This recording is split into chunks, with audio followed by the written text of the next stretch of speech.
I think the number one question that everybody asks themselves is, why do voters vote for certain politicians and not others?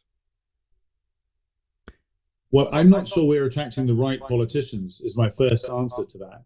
Because I think that's a secondary question that you can derive from the first, because I think if we're complaining about politicians, which I think is legitimate, okay, I think we voters also have to ask ourselves the question: who are we voting and why are we voting for them? But I think there's a certain mechanism, a psychological mechanism, and I don't want to judge it in a negative sort of way. I have this from swarm theory and from herd animals, this psychological wisdom that's not mine, other psychologists have picked it up, is that says that charisma is an essential part of leadership.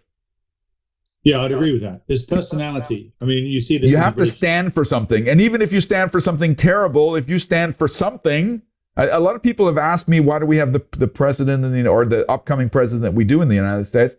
I would say that the justification for it has been that people are sick and tired of bland politicians, that when you put them in front of a microphone, they can talk eloquently and say nothing. They stand for nothing, or they seem to stand for nothing, and you always get a wishy-washy answer where you say, what did he just say? And I think the tendency has been, you know what, give me, and I think George W. Bush also kind of tied into this principle, being able to talk in the vernacular of your constituency, give simple messages, seem authentic. I think the extreme case that we have now, I think people are willing to listen to a leader that sticks out, even if what they stick out with is terrible. And I think you Brits have some examples of that as well. What's your opinion on that? Yeah, I think the first thing is vision. Yeah. Is somebody, you need to be able to buy into where the person wants to take you. Yeah. And it isn't necessarily, a good leader is somebody that actually can take you to places that you didn't want to go. Okay? I think Rosalind Carter was famous for that similar quote. So a popular leader is somebody who will take you to places where you'd like to go, but actually isn't necessarily possible. And we saw this with Liz Truss particularly, who said stuff in the media, courting a particular slice of the electorate, making promises that would never survive contact with reality. And to some extent, we saw that a little bit with Trump as well. He can't end the war in Ukraine in 24 hours, but it sounds good. Yeah. Okay. And sometimes they say stuff which actually will be popular, but it's not necessarily the right choice.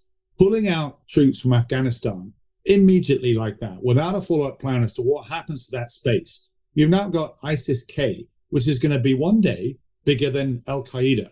Why? Because we've left a vacuum. We've given up on 40 million people there. Okay. Not the right choice longer term, but a fantastic choice, bringing troops home, calling it a day, because everybody was getting fed up because it didn't look like it was going anywhere.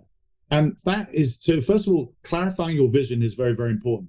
But you touched on something that's also absolutely critical, particularly in this day and age of social media, which is the ability to communicate, which is the ability to get your message across. You need to excite and you need to energize. You need to have that grit, that tenacity, that determination that says, yes, I can't even remember what you said now, but I'm going to follow you. And to some degree, that actually emulates what we require out of our armed forces. When an officer is standing by the trenches saying, come on, guys, I'm going to take you to somewhere dangerous. But if we stick together, there's a chance we might get through this. And that's what politicians should be doing more of. But there's an easy line to take, I'm afraid. There's an easy route to follow, which is to tell people what they want to hear, to listen to the chorus, and then chime along those lines. But that doesn't necessarily give you the answers that you need today. And, make America great again. What a fantastic, fantastic line. It really, really is.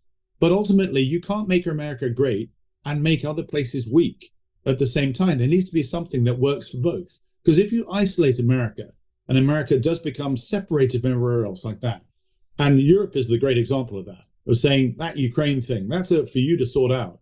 Well, the problems here will end up being America's problems, and that's the short-sightedness of it all. I'd like to get back to that hot topic, maybe a little bit more detail later on.